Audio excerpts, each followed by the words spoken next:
Hi, my name's Jodi-Anne and I'm a wellbeing educator and healing facilitator. I've channeled over 100 answers to questions about life. These have been recorded through automatic writing, answering a broad range of questions about life and how it works and how we can be peaceful and happy. Today's topic is looking at depression and how we can move through it to find peace. Join me as we explore this topic and go deep within to heal and find peace. So depression occurs when a person has not been able to express their emotions and has bottled them up inside. Their bodies are full of sadness, grief, anger, and emotional pain, whether that be shame, guilt, or many other emotions.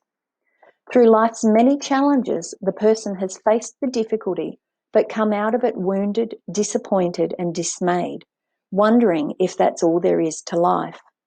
In their dismay and their disappointment, they shut down from life, and that shuts us off from the possibility of joy, love, and peace. We can come to expect further hurt, loss, and pain, and therefore hide away from life and interacting with others. We might fear that they're going to judge us or ridicule us for feeling the way we do.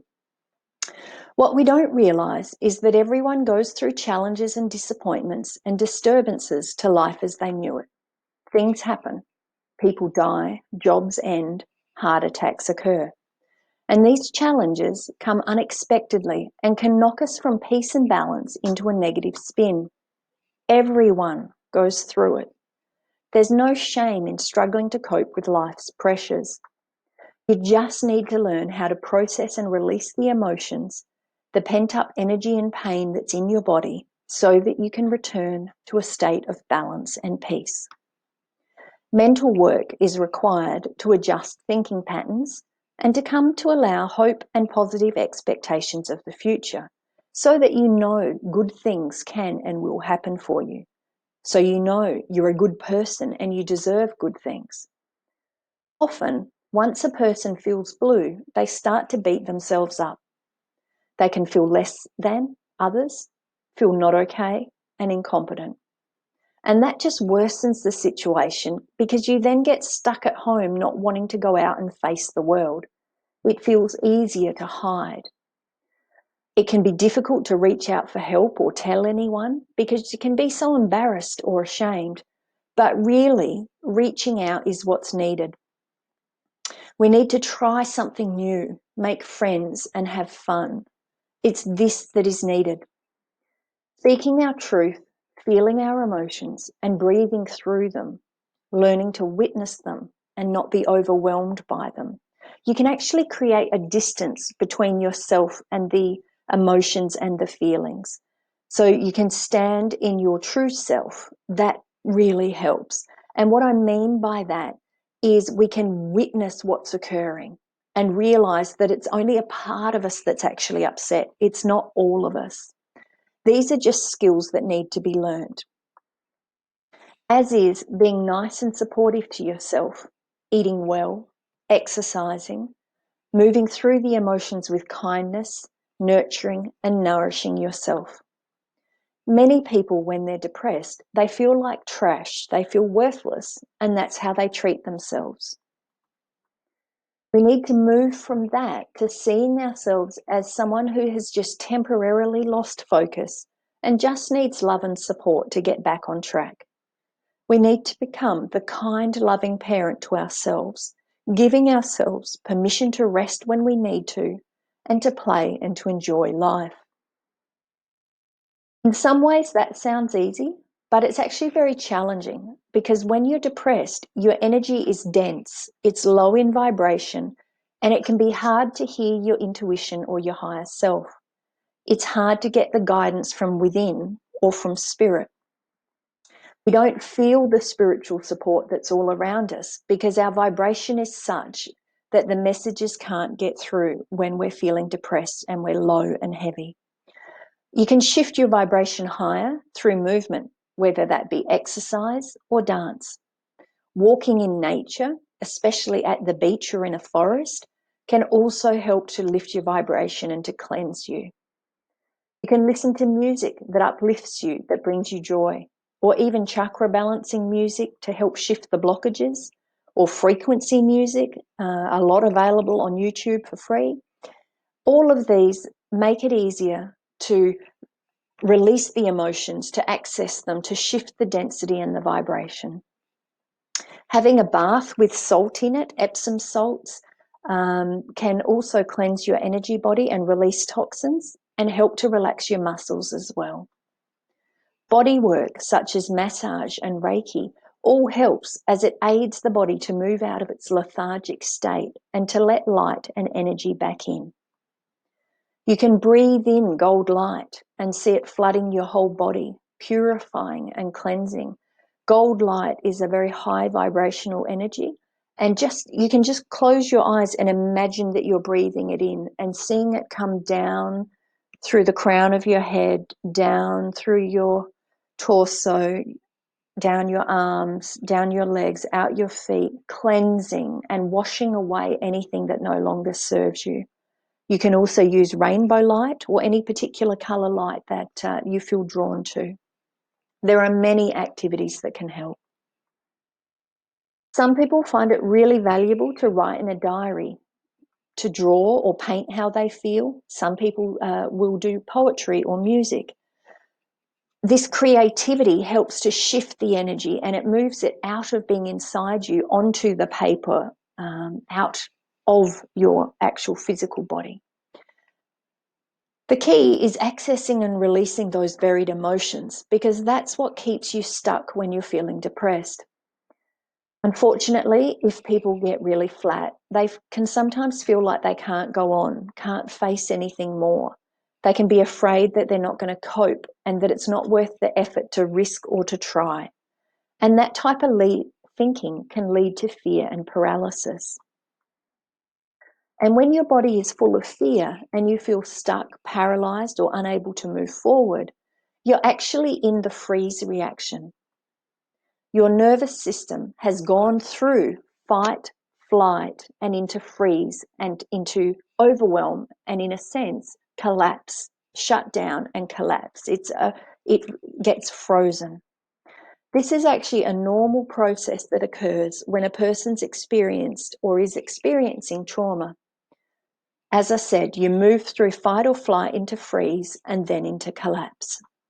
In the frozen state, the body is hoping that the predator that you've reacted to, that you've frozen, hoping it won't see you, it's hoping that you're not going to get eaten, that they're not going to see you, and you'll be able to escape. So even though you're frozen, holding still, you're actually still on hyper alert because you're ready to run away if you get the chance. And being both still and frozen and ready to run, it's exhausting for the body. It uses up a lot of energy. It's like you've got the foot on the brake and the gas pedal at the same time, primed, ready to act, but staying still. And if escape seems impossible and death seems imminent, you can move into dissociation and collapse. And in the dissociated state, your body is actually pumped full of natural endorphins and opioids to numb you so that you don't feel the predator's attack and what occurs to your body. This is why when we're dissociated, we don't necessarily feel what is occurring around us, and we can feel detached, numb, and not really present. All of these bodily reactions are an innate mechanism that occurs at the subconscious level. We don't choose to be numb and shut down. Our body does it automatically to protect itself. And to come out of this state, we have to calm our body down so that it feels safe again and can relax. One way to do that is through trauma and tension release exercises, TRE, which is the body's natural tremoring mechanism to release stress, tension, and trauma. There are facilitators of this process worldwide. I am one of them. And once you've learnt TRE, you can use it whenever you need to help reduce the stress in your body and help you calm down, back out of hyperarousal, through fight and flight, down to the calm relating, which is actually our baseline when we feel safe and supported. Learning to witness your thoughts and watch them pass through your mind is another key. You don't have to respond to the thoughts, be hooked by them, or go into the drama they try to create.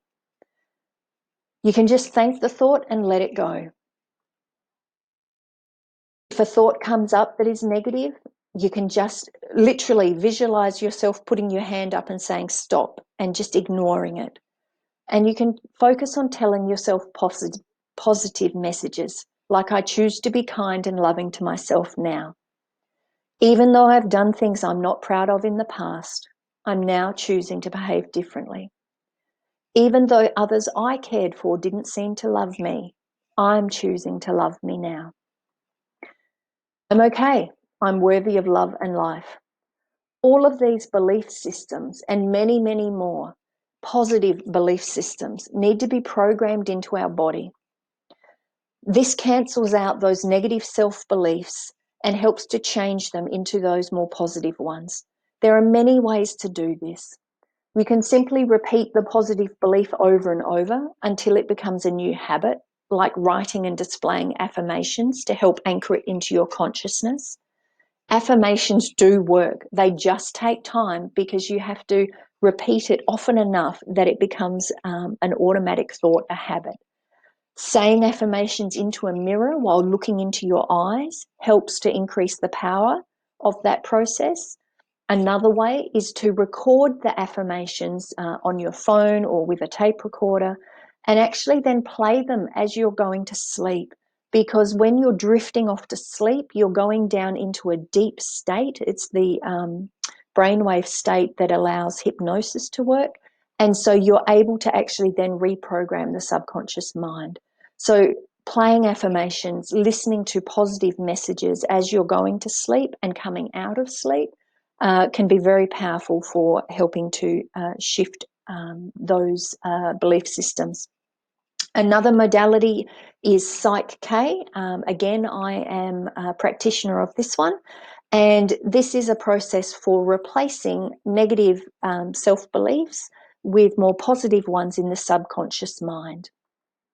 You can also use EFT, emotional freedom technique, called tapping. And that one, you're tapping on the acupressure points or meridian points, mostly on your face and upper torso, to help shift the blocked energy that's there and to program in the positive belief and allow new, fresh, clean energy to come in. There are lots of free videos on EFT on YouTube, and you can do this at home by yourself for free.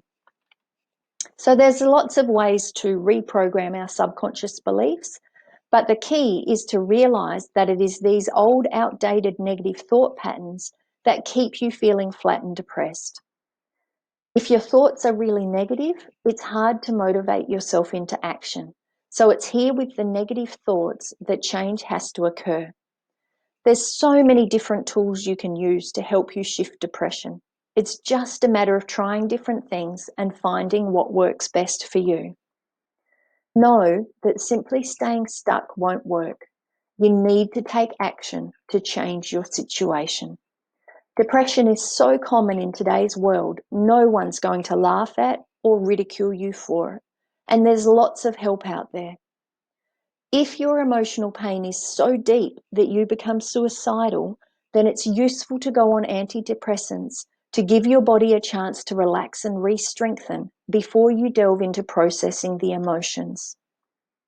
You'll still need to go through the emotions and release them, but the antidepressant allows your body to build its strength and its stamina first, and that can be useful. But antidepressants are not a cure. They just temporarily dull the intensity of the emotions so you don't feel them so much and so that you can cope. They'll numb you slightly to the pain, and that can be beneficial for a short while. It's not beneficial necessarily in the long term, as it will not help you to find peace, joy, or excitement in life. But with your doctor's help, when you're ready, you can reduce the antidepressant while you learn the skills to support yourself to function more effectively. Depression results from emotional pain and disappointments in life. So those of us who suffer with it need love, support, and encouragement from those around us. Be kind to everyone you interact with. Everyone's going through their own challenges and needs kindness and love to help them through. Many soldier on, putting on a brave, happy face when they're actually struggling within. Peace can be found once the old thinking and negative emotions are released. These can be replaced with joy, passion, fun, and happiness. It is possible. It is our natural state of being, joyful and peaceful, just like children when they're first born, innocent, peaceful, joyful. It's just that life's experiences can take that away from us. We can all regain balance and peace if we do the work needed to shift that which no longer serves us and to fill the space with that which does. I hope you've found this quick look at depression and some ways to start to shift it useful. Please try out the various techniques and modalities.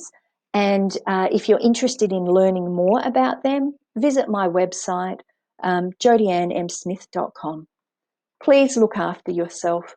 If anything has come up as a result of watching this, I recommend that you use the tools and techniques to help and support yourself.